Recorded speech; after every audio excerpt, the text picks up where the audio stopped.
사랑하는 기쁨의 교회 성도 여러분 안녕하세요. 오늘은 다 같이 우리 사무엘하 20장의 말씀을 묵상하도록 하겠습니다. 제가 여러분들을 위해서 이 20장의 말씀을 들려드리도록 하겠습니다. 제20장.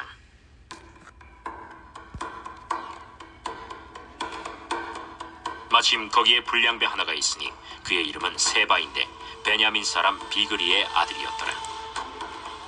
그가 나팔을 불며 이르되, 우리는 다윗과 나눌 분깃이 없으며 이새의 아들에게서 받을 유산이 우리에게 없도다. 이스라엘아, 각각 장막으로 돌아가라. 이에 온 이스라엘 사람들이 다윗 따르기를 그치고 올라가 비그리의 아들 세바를 따르나 유다 사람들은 그들의 왕과 합하여 요단에서 예루살렘까지 따르니라. 다윗이 예루살렘 본궁에 이르러 전에 머물러 왕궁을 지키게 한 후궁 10명을 잡아 별실에 가두고 먹을 것만 주고 그들에게 관계하지 아니하니 그들이 죽는 날까지 갇혀서 생과부로 지내니라. 왕이 아마사에게 이르되, 너는 나를 위하여 3일 내로 유다 사람을 큰 소리로 불러 모으고 너도 여기 있으라. 아마사가 유다 사람을 모으러 가더니 왕이 정한 기일에 지체된지라. 다윗이 이에 아비새에게 이르되, 이제 비그리의 아들 세바가 압살롬보다 우리를 더 헤아리니 너는 내 주의 부하들을 데리고 그의 뒤를 쫓아가라. 그가 견고한 성읍에 들어가 우리들을 피할까 염려하노라. 요압을 따르는 자들과 그렛 사람들과 블렛 사람들과 모든 용사들이 다 아비새를 따라 비그리의 아들 세바를 뒤쫓으려고 예루살렘에서 나와 기브온 큰 바위 곁에 이르매 아마사가 맞으러 오니 그때 요압이 군복을 입고 띠를 띠고 칼집에 꽂은 칼을 허리에 맸는데 그가 나아갈 때 칼이 빠져 떨어졌더라. 요압이 아마사에게 이르되, 내 영은 평안하냐? 하며 오른손으로 아마사의 수염을 잡고 그와 입을 맞추려는 체함에 아마사가 요압의 손에 있는 칼은 주의하지 아니한지라. 요압이 칼로 그의 배를 찌르매 그의 창자가 땅에 쏟아지니 그를 다시 치지 아니하여도 죽으니라. 요압과 그의 동생 아비새가 비그리의 아들 세바를 뒤쫓을세 요압의 청년 중 하나가 아마사 곁에 서서 이르되, 요압을 좋아하는 자가 누구이며 요압을 따라 다윗을 위하는 자는 누구냐? 아마사가 길 가운데 피 속에 놓여 있는지라. 그 청년이 모든 백성이 서 있는 것을 보고 아마사를 큰 길에서부터 밭으로 옮겼으나 거기에 이르는 자도 다 멈추어 서는 것을 보고 옷을 그 위에 덮으니라. 아마사를 큰 길에서 옮겨가매 사람들이 다 요압을 따라 비그리의 아들 세바를 뒤쫓아가니라. 세바가 이스라엘 모든 지파 가운데 두루 다녀서 아벨과 벳마가와 베림 온 땅에 이르니 그 무리도 다 모여 그를 따르더라.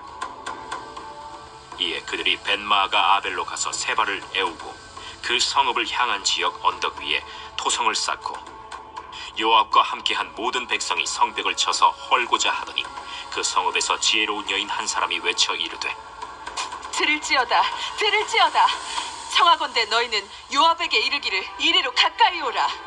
내가 내게 말하려 하노라 한다 하라. 요압이 그 여인에게 가까이 가니 여인이 이르되, 당신이 요압이니까 들으하다.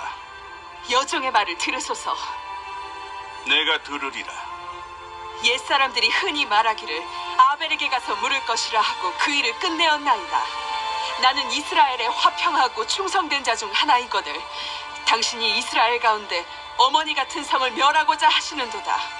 어찌하여 당신이 여호와의 기업을 삼키고자 하시나이까? 요압이 대답하여 이르되, 결단코 그렇지 아니하다. 결단코 그렇지 아니하다. 삼키거나 멸하거나 하려 함이 아니니 그 일이 그러한 것이 아니냐. 에브라임 산지 사람 비그리의 아들 그의 이름을 세바라 하는 자가 손을 들어 왕 다윗을 대적하였나니 너희가 그만 내주면 내가 이 성벽에서 떠나가리라. 그의 머리를 성벽에서 당신에게 내어 던지리이다. 이에 여인이 그의 지혜를 가지고 모든 백성에게 나아가매 그들이 비그리의 아들 세바의 머리를 베어 요압에게 던진지라.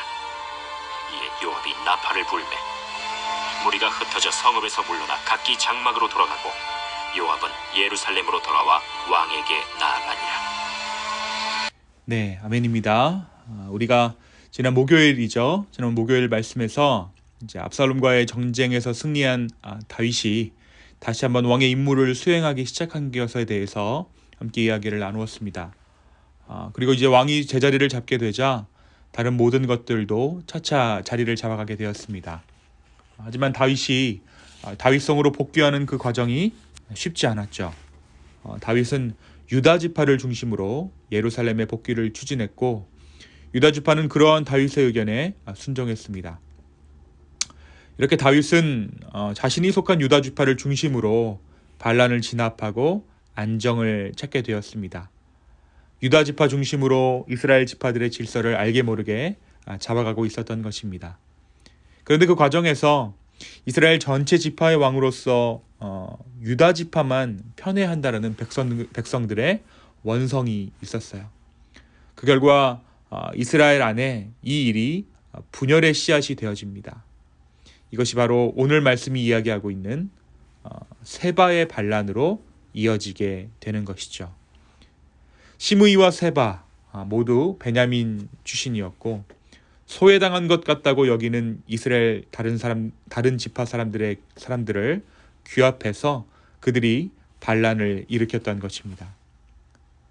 압살롬의 반역에서 이제 겨우 벗어난 다윗이 다시 한번 자신들의 동족을 상대로 내전을 치러야만 하는 상황 가운데 내몰린 것입니다.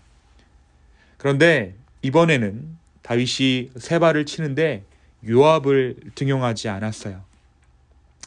이미 수차례 요압의 불순종을 통해서 그의 야망이 다윗의 눈에도 보였기 때문입니다. 요압이 어떤 인물입니까? 요압은 주군인 다윗을 배신하고 속여서 아브넬과 또 자신의 아들 압살롬을 죽였던 사람이 바로 이 요압이었습니다. 자신에게 충성하는 것처럼 보였지만 자신이 명령한 것들을 따르는 것처럼 보였지만 그 자신의 명령을 통해 자기의 개인적인 복수를 하고 자신의 사심을 채우려던 그 모습이 다윗 눈에도 보였기 때문이에요. 그래서 모든 군대 요직으로부터 이 요압을 배제시킵니다. 그리고 나서 누구를 세우냐면 이 압살롬의 사람 아마사를 자신의 군대 장관으로 다시 세우게 됩니다. 이것은 다윗이 압살롬의 반군을 진압하고 나서 약속했던 내용이기도 했어요.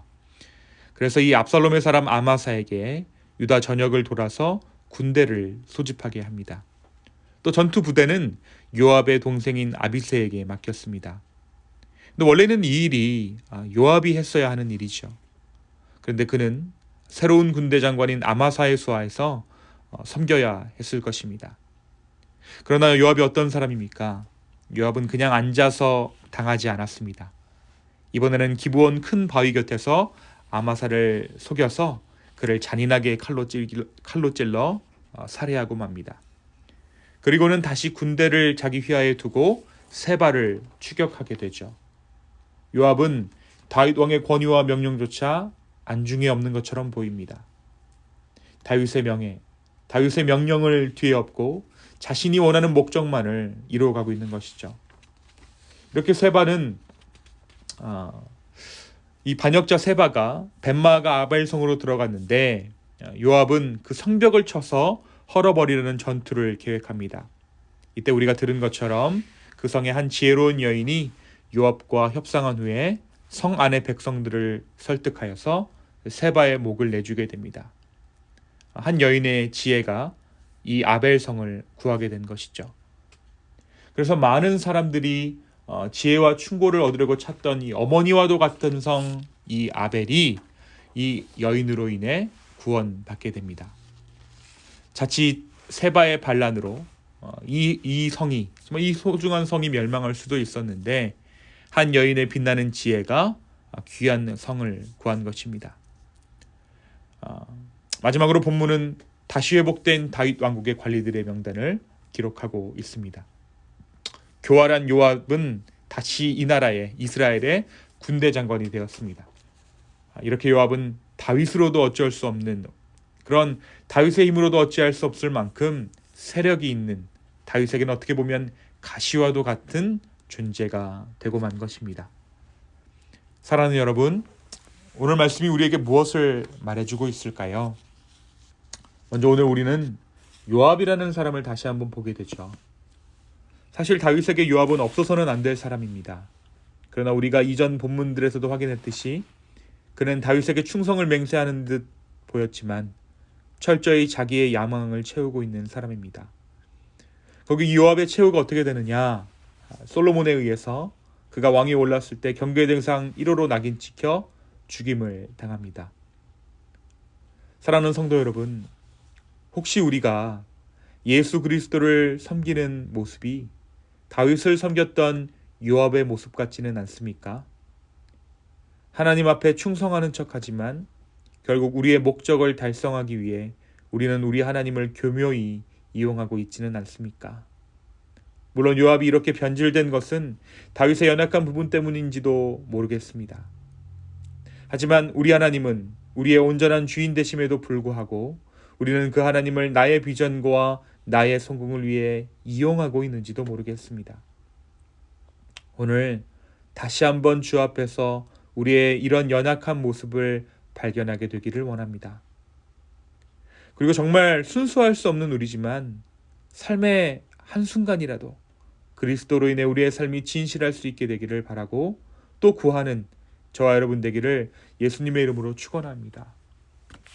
그 소망을 품는 것, 주님, 내가 한순간만이라도 그리스도로 인해 내 삶이 진실해지기를 원합니다 라고 그 마음 가운데 소망을 품는 것이 정말 우리의 삶 가운데 큰 변화를 가져다 줄 줄로 믿습니다. 그리스도로 인해 진실할 수 있기를 바라고 구하는 저와 여러분 되기를 예수님의 이름으로 소망합니다. 또 한 가지, 우리는 적재적소에서 일하시는 하나님의 손길을 봅니다. 그리고 하나님은 우리의 눈에 보기에 가장 천한 것, 없어도 될 만한 것을 하나님의 도구 삼으신다라는 사실을 오늘 다시 한번 이 말씀을 통해 확인하게 돼요.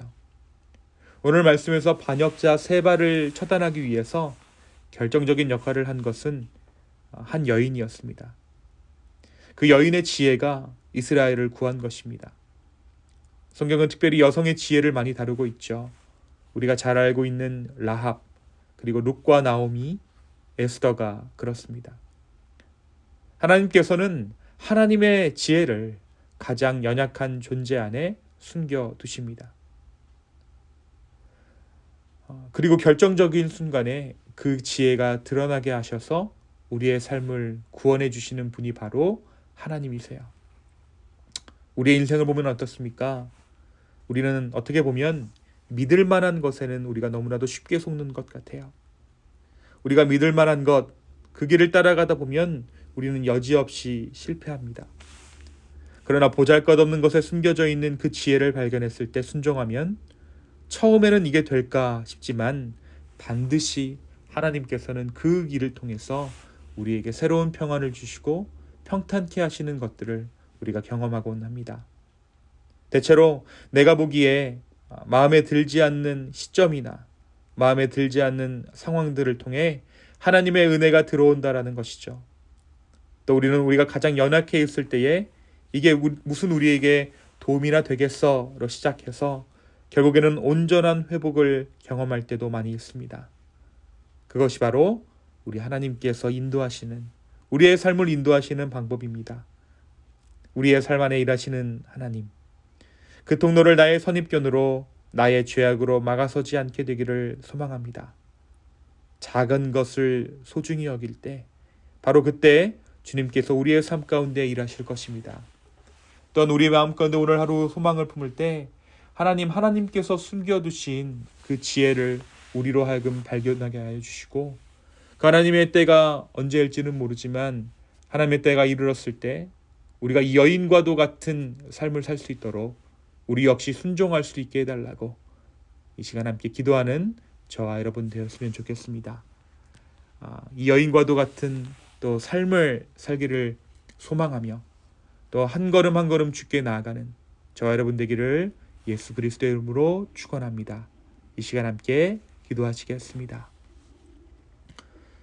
주님 감사합니다. 오늘 이 아침에 우리 가운데 말씀하여 주시고 은혜 주심에 감사합니다. 성령 하나님, 우리로 하여금 주의 말씀 듣게 하여 주시고 성령 하나님, 우리로 하여금 당신의 음성을 들을 때에 순종하게 하여 주시옵소서. 주님, 우리가 우리의 어떤 욕심을 채우기 위해 하나님을 신뢰하지 않는 그런 지혜가 있게 하여 주시고 또한 가장 연약한 자들을 통하여 일하시는 하나님의 그 놀라우신 섭리함으로 말미암아 우리가 연약한 자 되기를 주저하지 않는 인생 될 수 있도록 축복하여 주시옵소서. 감사합니다. 이 모든 말씀 살아계신 예수 그리스도의 이름으로 기도하였습니다. 아멘.